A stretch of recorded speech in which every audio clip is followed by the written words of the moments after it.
Going back to the beer one.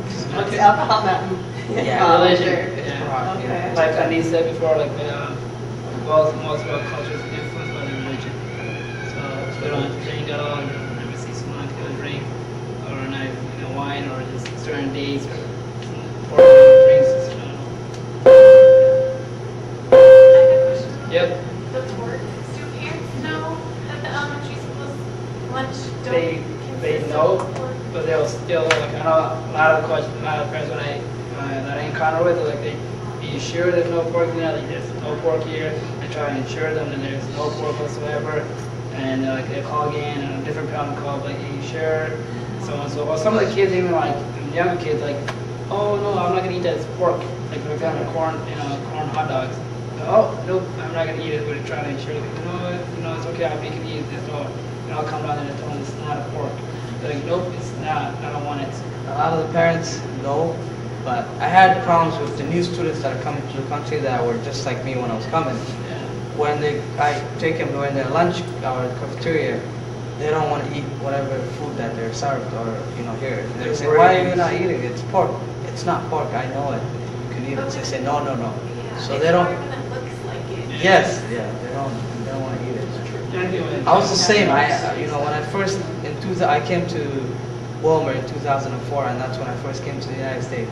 I was a junior at the high school, and I haven't eaten for 3 months. The first 3 months I was there, I didn't eat any lunch. I ate breakfast at home, and then I came home at 3 o'clock and ate. So I didn't eat. Every time I would go to lunch, give it to friends, or I wouldn't get lunch at all. So, and then I started, getting comfortable and. I was the opposite because when I was in California, there wasn't like high population there, the school that I went to. So I kind of like just ate and then all the stuff, and later I was like, oh oops, now I know which one not to eat and what not to eat. And they didn't have like the rules they're back there where it's like, oh, they don't serve any sausage, any pork like that. They serve everything. I know the differences, so I just eat every day. Did anyone of you guys know English at all before you came? I knew some. I came when I was at the refugee camps. I grew up there, and there are United Nations schools that are paid for. They don't have the best resources, the best teachers, the best facilities, but they do have some kind of education. They teach a little bit of English. I knew some English when I was coming. I knew math because they taught math in English as well, but I didn't know a lot. When I first came here, I was enrolled as a junior. As a sophomore year, I came and that's when I went. And it was hard. Even if the English there is quite different than English here, where down there it's British or English is British, where here it's quite different. When I first came, I kind of knew. When I started talking to my teachers, they would say that again, and I'm speaking English. I had that problem, and a lot of my friends would say, "What are you talking about? Say that again." And I'm speaking English. What am I speaking? Well, where I was like the opposite. Actually, I had no formal background. Education background. When I first came in 1999, I was a fifth grader. I left about a year or so or two in Ethiopia, where I remember where some of my kids their age they would go to school, but I didn't go to school because my family couldn't afford it, or so I was like I was a kid that basically you could say drop out, not really drop out, but I didn't have no options, so I used to do my own things. So I decided to go to school. I came here in '99. The positive things were I lived with my mom lived here, but I lived with my aunt in San Jose, where her kids were all born here. And they all spoke English in the house, and the house was speaking English. So it's easy for me to pick it up right away. So that's one of the benefit things that I had. So Yeah, some of the kids that we have at Kennedy Roosevelt, some of them, not many, were born here, but the rest are from refugee camps in Ethiopia, Kenya, or Somalia, just like me. So, and they haven't went to school. All the ones, there's some, like I say, United Nations paid schools, but the ones that we have at Kennedy Roosevelt have never seen a school setting or a school environment, so they're starting. I have a question about music. which one? Music, I Yeah. just recently had one say that she wasn't going to sing in our class because they don't, I don't know, I guess I want to know more about it.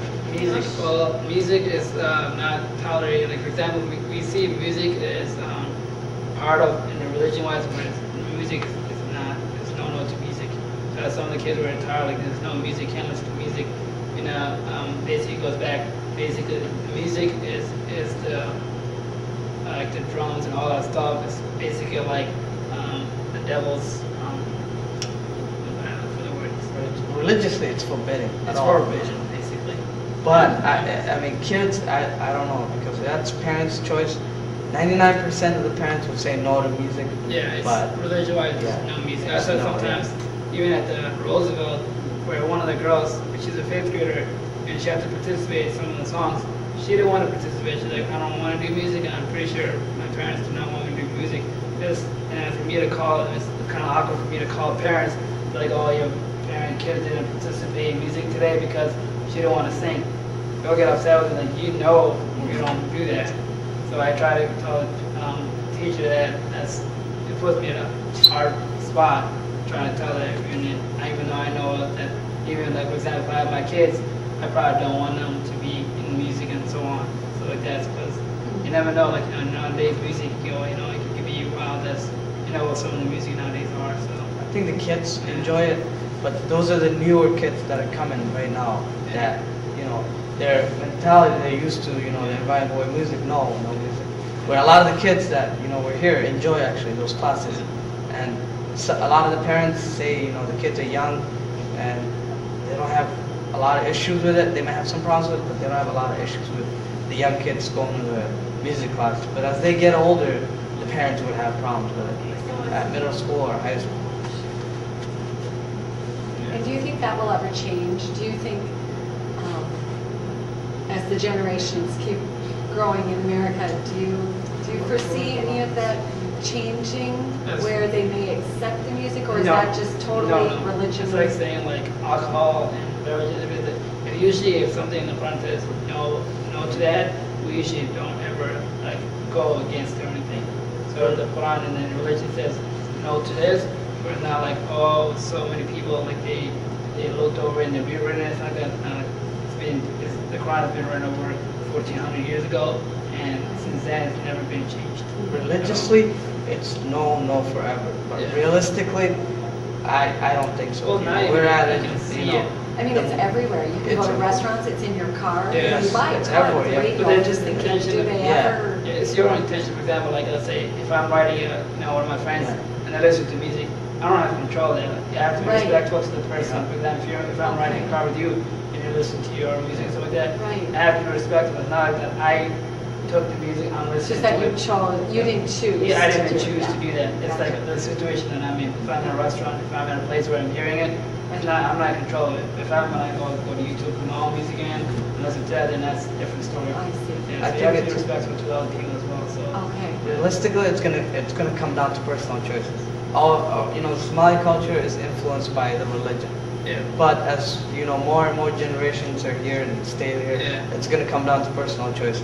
Because Yeah. if you go to Minneapolis, you would see Somali girls wearing jeans, and other Somali people are okay with it. Where in Willmar, if you see it, not a lot of Somalis will be okay with it. So as time goes by, it'll be personal choices. Where you're at that particular time, what Depends on community. communities, stuff like that. So. And even within the religion part, like I know everybody's different. Everybody has, they have their own beliefs and everything else. Even within the Quran, you can tell it like one of the verses in the Quran says, "Lakum dinakum waliyadin." Basically, put it in a small word, it basically means that you believe what you believe and I believe what I believe and you worship what you worship and I worship what I worship, and we can all coexist in peace. So, like for example, like that's what one of the things that the religion teaches them not to do this. But at the same time, be respectful to people. If they believe in that, then you let them be respectful to that. And if they have different religion than you, then you do that. So it's a personal, it's a personal choice. Religion influences the daily life, should influence the daily life, but it's all going to come down to personal choice, I believe. Yeah, man. Whether the parents don't like it or not, Yeah. That's why some of the kids in the cities, they're obviously they're influencing, today's, music, and how that leads to it. So some of that stuff. where like 10 years ago you wouldn't see Somali musician in America or But Canada. nowadays you do. Now you Nowadays have, some Somali yes, musicians you have are- hip hop or rappers or singers that are Somali nowadays. They want to be Yeah. singers, they want to be Google. rappers. Yeah. And parents are not okay with Yeah, that. where 10, 20 years ago it was kind of taboo or surprising if you see. And now it's all about like making that money and trying to get into music. And then some kids all want to be a rapper. Like I said, we're in that stage where every other immigrant came through. Yeah. It's going to depend on personal choices and what the person wants.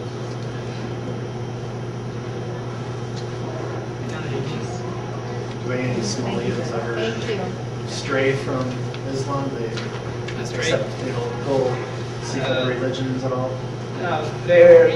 I never actually have. Rarely. See that. But I mean, you'll see some that are not following Following it, religion. but they're not following Like that. those that are singing or in music are not following what the religions tell them. Yeah. Like you can't say that a person, you're a non-believer, you can't say to them. Yeah. Because he's claiming he's Islam, but he's not following. Like all Christians, not every Christian follows to the Bible. Yes. Yeah, You don't know, have people you make can't choices. judge them and stuff like that. That's exactly the way it is in Somali. I mean, you have to follow the religion 100%, but there's individual choices. And you can't say to that person, yeah, I mean, if it's a family or a family member, you can say, you can tell them that what they're doing is wrong and they can follow the religion, but you can't influence their choices. And if you, for example, like, even when some of my friends are like, they're doing the wrong thing, I try to tell them. But at the same time, then if they're not listening to me, I feel like that I'm more getting closer to what they're doing and stuff they're doing. And that's for me to make choices like, who do I want my circle of friends to be? Do I want somebody that's more committed, that's more close to God, or do I want somebody that's, and not, in the remembrance of God and in their own circle, like doing the bad stuff? That's when you make personal choices. Like, oh, well, you can be like, I'm going to be good, I'm not connected, but I'm going to hang out with your friends. And in reality, you are what you are what your friends are. So it kind of connects you back to that. I mean, it's very tough for the younger generation that are here now, where they want to stick to the culture and religion, and they're one of their friends at school, or it's hard. It's culturally it's hard, and you guys can understand that. And it is for some that are a different religion too, whether Yeah, you're It's Christian.